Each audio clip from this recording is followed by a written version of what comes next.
Dimitri Salita, Amir, an unbeaten opponent, doesn't know what it's like to taste defeat. Is that an extra little challenge in going in and facing this guy? It is, yeah. It's going to be a tough fight no matter what. He's undefeated, but I really think I've got the style to beat this guy.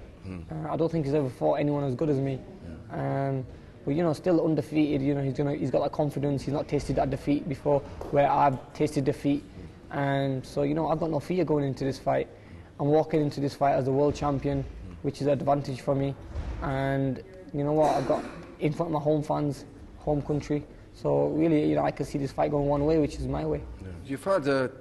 You've met him on a couple of occasions. You actually, when you flew back from LA for the London news conference, I think you stumbled into each other in a hotel lobby and sat down for a cup of coffee. How did that come about, and what did you talk about? Well, first of all, we met at the press conference when I come in.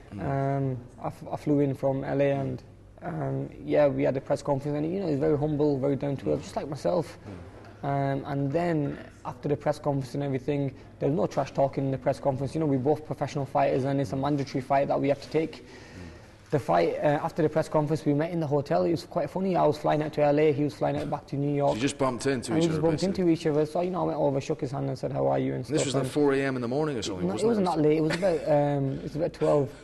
Okay. It was about 12 or 1 o'clock, and I said, he said he can't sleep because of the jet lag, and not the jet lag, the time difference and everything. And it was quite funny because I had the same thing, I couldn't sleep at all. So I just went to get a drink, and he was there, so we had a quick chat, a couple of minutes. Do you worry about giving a little edge away when you have these encounters like that? I know when I get into a fight, I'm just going to switch, and I'm going to be totally focused and on to doing one thing, which is to beat the guy. I know outside the ring I'm a different guy. I'm a nice guy, and I'll speak to anyone, and I never trash talk or anything. But I know once I'm in the boxing ring, it's a totally different game. I know there's someone in front of me who's trying to take my head off.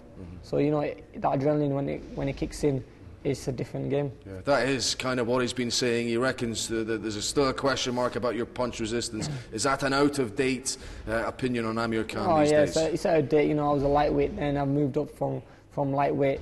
But if he thinks that's the only thing on me, then fine.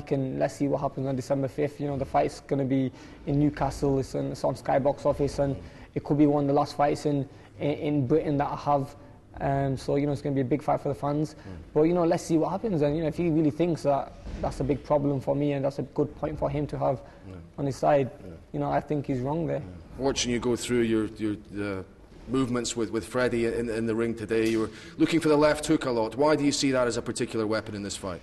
Well, for this fight we've developed on both shots. We've improved power on both shots. My right hand is the shot I normally knock people out with, and now my left hand has the same amount of strength, and it says I hit hard with the left hand as well. But I really think that he's open for the left hand. He's also open for the right hand.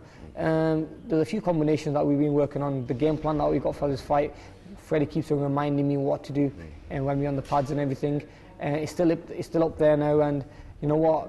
I really think I can take this guy out. The fight's not going to go the full distance. I can put money on that, but even though I don't bet, but I can just say the fight's not going to go the 12 rounds. It's going to be exciting. It's going to be a tough fight. He is as quick as me. I don't think he's as powerful as me, even though he's got a 50% record of knockouts. But let's see what happens. It's going to be exciting. Yeah, you're in the wildcard gym, part of the furniture there now, and they gave you a great reception when you came back with the world title as a world champion. How much of an asset has it been having Freddie there throughout the training camp and also working alongside Manny Pacquiao? I know you didn't spar extensively with him, but just to rub off, that level of performance must help. Yeah, it helps big time because, when he was training and he had the TV crew there and he had 24/7 there and everything, I was always there. And sometimes I used to train before him or just after him. So Freddie was always knackered. I could see Freddie exhausted after training with me, then training with Manny, or Manny than me.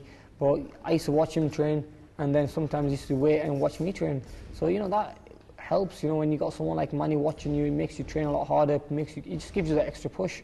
And he used to sometimes get in the corner and tell me, "Look, try this, Amir." And he's a great fighter, and to share the same ring as him, it just inspires you, and makes you a better fighter, and so much confidence in that as well. But yeah, he did give me some good tips for the fight. He said he's going to try to come to the fight as well, so let's see what happens. Freddie's going to call him later. But yeah, he's a great guy. We didn't spar this time. We didn't spar because I've got a total different style to Cotto, and he's got a total different style to Salita. He's a southpaw, where Salita is an orthodox fighter. So maybe next time, but you know, he's a great friend of mine, Manny, and I think he's helped me a lot in my career. Yeah, I mean, you've obviously got the world title now. I suppose that's helped you grow in confidence and self-belief. But do you feel now, and you're talking about going to America next, you need to make a significant statement in this fight? Yeah, definitely. It's not all about just winning this fight. It's about winning it in good style and winning it in a style where people are going to start thinking, you know what, Amir is a great fighter and he's just beat a undefeated fighter, but the way he's beaten him is what we didn't expect. Yeah. So yeah, I have to take this guy out in a good style. And we look at the posters around your gym and everything else. It's all the big names, the Roy Joneses, Floyd Mayweathers. You know, you want to be up there. You've made no bones about it. You know that's where you see yourself in the future. But I guess you'd accept you still have to, you know, prove you belong in that caliber, at that level. That's right. You know, there's still beating Salita, and then after Salita, I want to fight in America one day, and the likes of Juan Diaz and Marquez and them guys on my radar. I think the fight will be made. I'm still 22, so I've got a long way to go yet. You know, I've still got loads of improvement I've got lots of room of improvement to do. But you know, I'm with the right team. I've got Team Khan behind me. I've got Freddie Roach, the wildcard gym. I've got Manny Pacquiao, who's on my side. You know what? It can only get better for me. You know, I can only get better and better as a fighter. So yeah, in the next 12 months, I think I'd be fighting the big names, and hopefully, you know, I can have posters of myself up there against the likes of Marquez and maybe the likes of Mayweather or whoever. Yeah. I mean, do you see this as a harder fight than the Kotelnik fight? Potentially the hardest. Yeah, he's a hungry guy. He's where you were, I guess, before the Kotelnik fight. He wants that title. I remember how hard I trained for the fight when I was fighting for the world title, so I can expect him training as hard as I did when I was fighting Kotelnik. So it's gonna be a tough fight no matter what. Not every fight's a tough fight for me now. You know, these guys come in there in top condition and he's undefeated, so he doesn't really want to lose that record. You know, he doesn't really want to taste defeat yet. So, and it's for a world title, which he's been hoping to fight for a long time. So his chances come now. But I have to say, you know, coming on December the 5th, I think it's not his time to win the world title just yet. Maybe he can win it some other time against somebody else. But there's only going to be one winner in that fight, which is going to be me.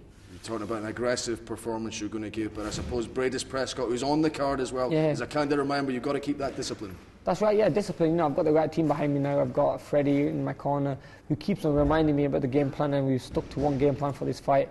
We've got a plan A and a plan B, but I think plan A is just going to work well for us. Prescott's fighting on the same bill, which, you know, I really think I'm miles past now. But still, you know, I'd like to fight him again just to prove a point to the critics out there that, look, it was just a mistake that happened. You know, one punch can change a fight in boxing, and that's what happened. But yeah, he's fighting on the same show, and I think it'll be interesting to see how he's come from his defeat, because in his last fight he was defeated. He's fighting Kevin Mitchell, who I think Kevin Mitchell, you know, could beat. I think Kevin Mitchell will give him a good boxing lesson. It's all very exciting talk of Ricky Hatton and lots of other Manuel Marquez in the future, but it's all about Saturday night. What can we expect on Sky Box Office and at a sellout hall in Newcastle? Yeah, you can just expect an explosive fight. You've got two fighters there who have heart, who are very hungry, and you know what? We don't take a step back. You know what? Once we see our opponent on pressure, we just put the pressure on even more and try knocking them out. You know, we don't take it easy. So it's going to be very explosive. This fight's going to be a full-on explosive fight. You can't blink in the fight. It's going to be on box office. I think it's an exciting fight. So I can't wait to get in the ring on Saturday night. You know, I'm only a few days away, and the fight's getting closer and closer. But you know, there's only going to be one winner, which is going to be me.